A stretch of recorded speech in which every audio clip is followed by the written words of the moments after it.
Valoriser les projets des particuliers engagés dans une démarche d'économie d'énergie et de réduction de l'impact environnemental, c'est l'objectif du concours La Maison Économe. Laurence Mondon, chargée de communication et de l'animation à l'Alexki, l'agence locale de l'énergie et du climat de Saint-Quentin-en-Yvelines, est avec nous ce soir. Bonsoir et bienvenue dans le MAG sur Sensation. Bonsoir. La Maison Économe, c'est un concours qui existe depuis 2007, où l'on recense et fait connaître les bonnes pratiques en matière de logement durable. Pourquoi avoir créé ce concours ? Eh bien, l'objectif, c'était de pouvoir communiquer sur des projets qui ont déjà été réalisés, en fait, pour donner aussi envie à d'autres propriétaires de rénover leur logement et de le rendre plus économe en énergie. Et donc, comment ça se passe à peu près ce concours ? Les gens viennent visiter les différentes maisons qui ont été construites ou rénovées ? Alors, en fait, dans un premier temps, les candidats ont un document à remplir. Et ensuite, les membres du jury du concours viennent visiter la réalisation qui concourt, ce qui permet de voir les différents aspects. Peut-être que le particulier aussi qui concourt a oublié certains éléments ou n'a pas pensé, se dire non, ce projet n'est pas intéressant, je ne le note pas. Mais en fait, il peut être aussi intéressant et compléter son projet initial. Et du coup, ça permet effectivement au jury de voir la véracité du dossier et puis de pouvoir compléter, de prendre des photos, d'échanger avec le propriétaire, parce que c'est aussi important de connaître l'histoire du projet. Pourquoi il a commencé par telle étape dans sa rénovation plutôt que par une autre. Voilà, ils connaissent l'histoire du projet. Le concours récompense 4 lauréats, un lauréat par catégorie et territoire. On va parler par exemple des territoires, il en existe 2, Nord-Yvelines et Sud-Yvelines. Pourquoi avoir différencié les deux ? Alors au départ, ce concours, en fait, il était uniquement proposé par l'ALEC pour le Sud-Yvelines, qui était notre territoire de mission donné par l'ADEME. Et ensuite, on s'est dit avec Énergie Solidaire, qui est l'espace info-énergie du Nord des Yvelines, que ce serait bien de territorialiser au niveau du département le concours pour que les gens du Nord-Yvelines puissent aussi participer, puisqu'on avait reçu déjà une candidature du Nord-Yvelines à laquelle on n'avait pas pu répondre, puisque c'était pas sur notre territoire. Donc cette idée a germé et Énergie Solidaire a dit ok, on part avec vous. Et du coup le concours est devenu départemental donc en 2012 et depuis 2012 il est à l'échelle du département. On continue à faire 2 remises des trophées tout de même pour rester local, mais les candidatures affluent de tout le département. Et même en dehors du département, parfois on reçoit aussi des candidatures auxquelles on ne peut pas répondre, mais on en reçoit aussi. La communication passe les frontières. Il y a donc 2 lauréats par territoire et aussi 2 lauréats par catégorie. Oui. Quelles sont ces catégories ? Alors, il y a une catégorie rénovation, puisque la rénovation depuis 2007, il y a beaucoup de maisons qui sont rénovées. Et puis la catégorie construction. Donc là où on est plus dans des bâtiments qui vont être récemment construits et qui vont répondre aux normes énergétiques de construction qui sont en vigueur actuellement. Donc les maisons qui participent sont plutôt des maisons qui sont un petit peu au-dessus, donc des maisons qui vont être passives ou qui vont être à énergie positive, ou bien qui vont utiliser des matériaux locaux pour leur construction, qui vont avoir une petite note un petit peu exemplaire sur le côté construction. Et la rénovation, on peut aussi y ajouter les maisons qui sont agrandies, puisqu'on observe beaucoup en ce moment que des maisons sont agrandies. On parle d'extension. Et du coup, c'est aussi un potentiel intéressant, puisque une extension, c'est aussi l'occasion pour les propriétaires de revoir le bâtiment déjà construit. Donc c'est un ensemble.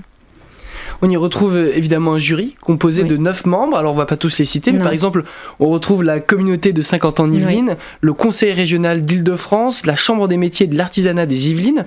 C'est important d'avoir autant de soutien institutionnel, ça donne une légitimité au concours ? Oui, ça donne une légitimité, ce sont aussi des partenaires financiers de l'ALEC pour certains, comme la communauté de l'agglomération, le parc de la Haute-Vallée de Chevreuse, et ça permet aussi d'avoir un regard au niveau du jury qui est différent. Chacun va pouvoir apporter son œil.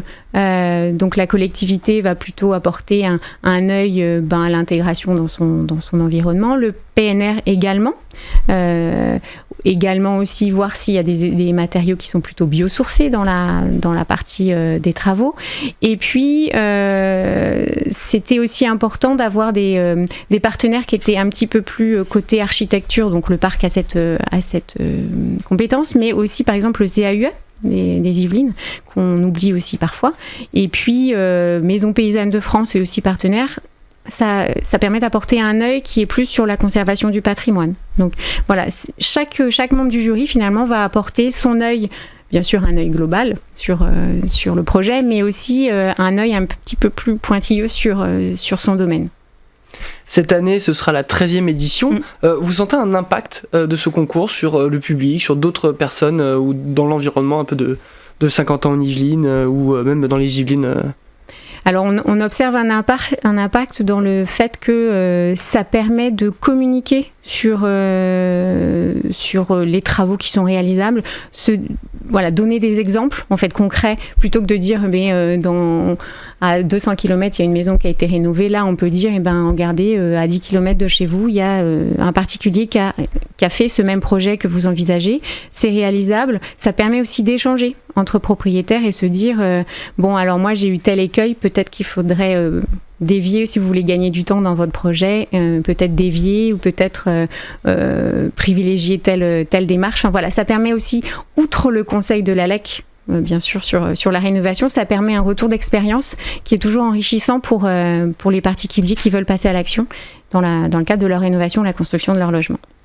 Les inscriptions pour cette année, donc pour cette 13e édition, sont déjà ouvertes. Il faut compléter un formulaire avant le 8 septembre et on est inscrit, c'est ça ? Voilà, on complète un formulaire, on signe le règlement, puisqu'il y a quand même des clauses dans la participation au concours. Et puis ensuite, l'ALEC reprend contact, l'ALEC ou Énergie Solidaire, si on est dans le Nord des Yvelines, reprend contact avec le particulier qui concourt pour pouvoir prévoir la visite de la construction ou de la rénovation. Pour valider le dossier dans sa totalité, voir les pièces qui manquaient, enfin voilà, des petits détails. Il y a des conditions particulières pour s'inscrire ou c'est ouvert à tous à partir du moment où on a rénové ou construit une nouvelle maison ? C'est ouvert à tous. Il y a des critères au niveau de la rénovation et de la construction. Il faut que ça réponde aux normes de la réglementation thermique en vigueur au niveau de la construction. Et au niveau de la rénovation, ça doit répondre au minimum aux exigences des critères techniques qui permettent de bénéficier du crédit d'impôt. Voilà, donc on s'appuie sur ce minimum-là, et puis après, on regarde le projet dans sa globalité. Et en termes d'affluence, on trouve combien de candidats par année ? Alors on est à une moyenne, sur le territoire du sud des Yvelines, on a une moyenne de 10 candidats par édition, et sur tout le territoire du département, on est plutôt à une douzaine par an. Et ça augmente ? Vous avez l'impression que ça augmente ou au contraire ça... Non, c'est d'une année sur l'autre, c'est à peu près la même. Autre fait marquant, depuis 2018, le concours s'exporte en dehors des Yvelines. Ouais. C'est une grande marque de réussite. Oui, alors c'est vrai qu'on est assez content que le concours passe les frontières du département. Ce projet est aussi porté par l'ADEME qui nous soutient et qui soutient aussi les autres espaces info-énergie dans sa mise en place. L'objectif, c'est que c'était un concours qui était facilement réalisable pour les espaces info-énergie et mis en place sur leur territoire. Donc 2 territoires sont partis l'année dernière, en 2018, le Val-de-Marne avec le CAUE du 94 qui porte l'espace info-énergie, et également dans l'Essonne avec l'agence locale de l'Ouest Essonne, et cette année aussi se joint à cette agence locale l'Ouest Essonne l'autre agence locale qui est sud parisienne, et du coup ça va compléter le territoire essonien. Et il y a même l'année dernière, en 2018, un territoire du Nord qui a aussi relayé le concours sur son territoire. Donc voilà, outre les frontières de l'Île-de-France. Merci Laurence Mondon d'avoir été avec nous. Je le rappelle, vous êtes chargée de communication et de l'animation à l'ALEC Ski, l'agence locale de l'énergie et du climat de Saint-Quentin en Yvelines. Merci d'être venue dans le MAG. Et vous trouverez toutes les informations concernant le concours Maison Économe et l'ALEC Ski, ainsi que le podcast de cette émission sur notre site et notre application Radio Sensation. Merci.